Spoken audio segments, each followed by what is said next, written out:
o Papa Francisco soltou um novo documento, um motu próprio chamado Traditiones Custodes, onde ele regula novamente o uso do missal de João 23 para o mundo. Um motu próprio vem de movimento pessoal, que significa basicamente que é um documento feito unilateralmente pelo Santo Padre. Ele não fez isso consultando um colégio, não foi um documento em conjunto com os bispos, tá joia? É um documento do Papa, unilateralmente. Inclusive, ele é um documento disciplinar, ele regra a disciplina. Ele não é um documento de moral, não é um documento de fé, é um documento de disciplina. E esse documento especificamente rege sobre os ritos anteriores ao rito de Paulo VI, que é a missa mais comum que a gente encontra por aí. Desde quando a igreja surgiu, quem criavam os ritos eram os bispos e os superiores dos mosteiros. E esses ritos, eles eram distintos. Existiam várias formas de se celebrar a missa. Acontece que com o passar do tempo, mais ou menos uns 1500 anos, esses ritos foram tomando umas caras um tanto esquisitas. Foi então que o Papa da época, São Pio V,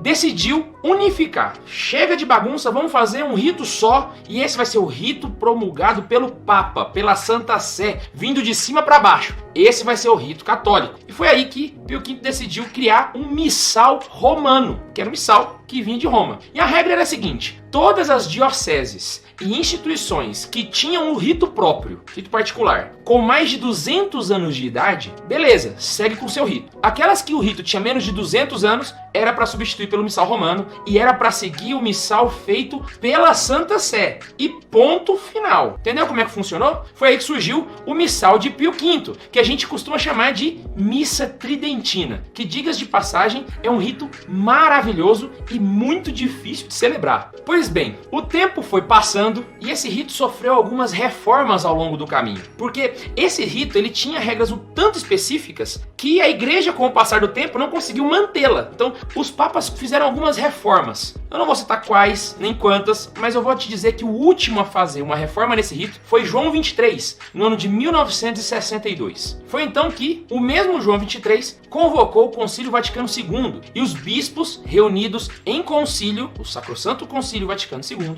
levantaram o anseio de um novo rito que favorecesse a missionaridade. E foi então que, ao encerrar o Concílio Vaticano II, o então Papa Paulo VI decide criar um novo missal. Foi aí que começou a ter leves problemas na igreja. Até então, leves problemas. Porque algumas instituições não aceitaram que essa nova missa fosse colocada em vigor. Entre elas estavam os sacerdotes católicos da Inglaterra e do País de Gales e também alguns sacerdotes da França ligados à Fraternidade Sacerdotal de São Pio X e Monsenhor Lefebvre. Tinha mais gente que esses, mas eu tô pegando aqui os principais para você poder entender. Foi então que um ano depois, o Papa Paulo VI abriu uma exceção para os padres da Inglaterra e do País de Gales de celebrarem no rito tridentino. Esse rito ficou informalmente conhecido como Indulto Agatha Christie. O tempo foi passando, foi aí que o então Papa João Paulo II, em 1984, resolve estender esse indulto para o mundo inteiro, criando o indulto de 1984, que estende o uso do missal de João 23 para o mundo inteiro. Depois desse indulto, as relações da Santa Sé com a Fraternidade Sacerdotal São Pio X ficam um pouco abaladas por causa das consagrações de Écone. É quando o Monsenhor Lefebvre consagra alguns bispos sem autorização do Papa, que inclusive lhe rendeu a excomunhão, e sim, ele é excomungado, para quem fica na dúvida. No mês seguinte às consagrações de Écone, João Paulo II lança um documento de motu próprio chamado Ecclesia Dei, para regulamentar a situação dessas instituições vinculadas a Monsenhor Lefebvre. E neste documento, ele reforça o indulto de 1984, onde o rito tridentino podia ser celebrado no mundo inteiro. E só uma observação, a excomunhão do Monsenhor Lefebvre não tem nada a ver com o rito tridentino e com o rito novo, nada a ver. É outro motivo a confusão dele lá. Eu só tô falando disso porque esse é um evento importante nessa linha do tempo que eu tô contando. O que foi que aconteceu? Depois de 1988,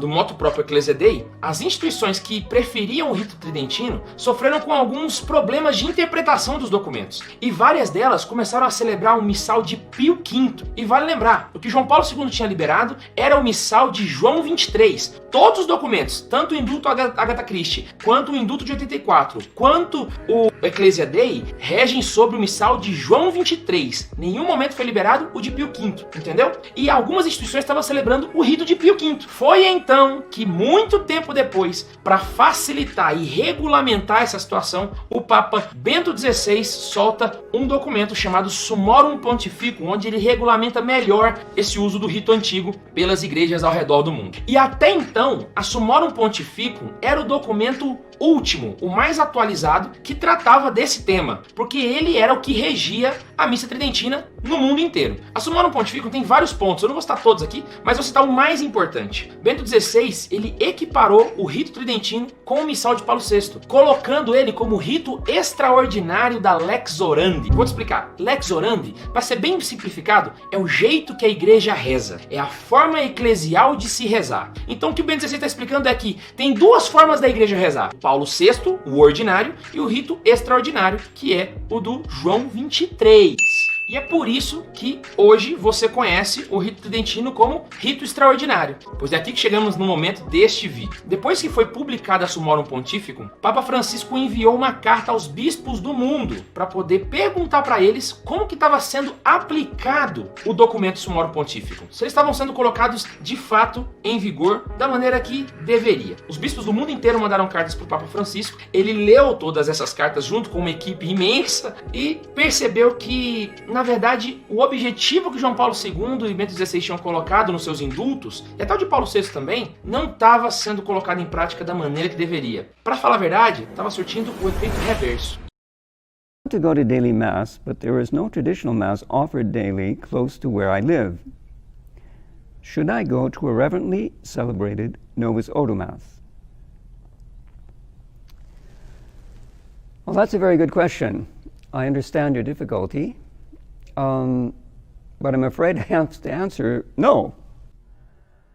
A fim de conter esse efeito reverso, que não era o esperado pela igreja, ele se viu na necessidade de lançar um novo moto próprio chamado Traditiones Custodes, que significa guardiões da tradição. Esse documento, ele revoga o Summorum Pontificum do Bento XVI, de forma que agora o documento que rege o rito tridentino é a Traditiones Custodes. A Summorum Pontificum já é obsoleta. E aí você me pergunta, o Papa pode fazer isso? Pode. Inclusive, essa era a função do documento. Eu vi muita gente reclamando aí, dizendo que os dois documentos se contradiziam e que a Traditiones Custodes não concordava com o Summorum Pontificum. É óbvio, o objetivo dela é revogar a Summorum Pontificum. Então ela vai ser diferente mesmo. É o objetivo dela. E de maneira simplificada, como que funciona agora as regras? Desde então, o rito antigo não é mais o rito extraordinário da Lex Orandi. Agora a Lex Orandi só tem um rito oficial, que é o missal de Paulo VI e de João Paulo II. Ponto final. As missas no rito tridentino agora vão depender da autorização do bispo diocesano. E a autorização, ela também foi condicionada. Presta atenção nas regras. Basicamente, o Papa definiu 3 coisas que os bispos devem fazer com relação aos grupos que celebram no rito tridentino. A primeira delas é fiscalizar se esses grupos não estão atentando contra a unidade da igreja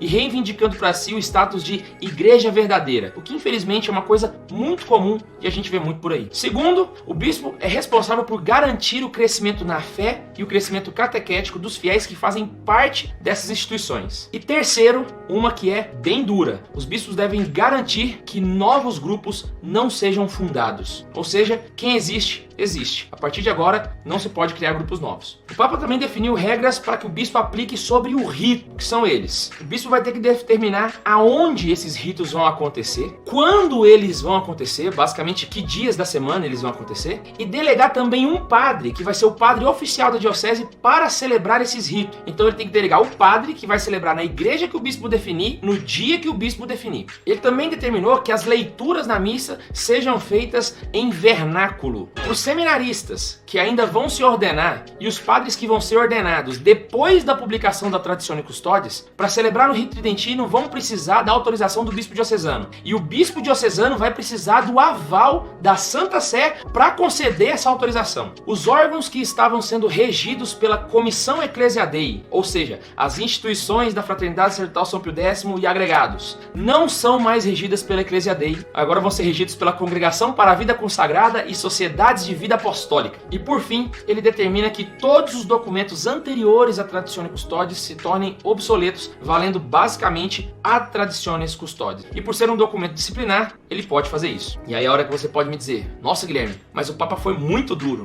Ele foi muito duro. Se foi mais do que deveria, quem vai dizer é o tempo. Mas ele, junto com o documento, lançou uma carta explicando os motivos pelo qual ele tomou essa decisão. Ele explica que o objetivo dos seus antecessores, Paulo VI, João Paulo II e Bento XVI, eram basicamente três. Trazer os grupos cismáticos de volta à fé, e grupos cismáticos, ele está se referindo aos grupos que eram liderados por Monsignor Lefebvre. E aqui eu posso falar publicamente porque é esse o termo que a carta trata, grupos cismáticos. João Paulo II acreditava que os dois ritos coexistindo seriam muito enriquecedor para os dois e fortaleceriam a unidade da Igreja Católica. E também, João Paulo II chegou a expressar em vários documentos que ele acreditava que esses grupos vinculados ao rito tridentino eram fiéis ao Papa e o Magistério. Mas deixa eu fazer um parênteses muito importante, porque eu sei que é isso que você deve estar pensando agora. Existem sim vários, inúmeros e maravilhosos grupos que celebram o rito tridentino e estão em comunhão com o Papa. E não somente estão em comunhão no papel, mas também no coração. Eu posso citar, por exemplo, Dom Rifan, que conhece o Santa Carona, inclusive manda um abraço grande para ele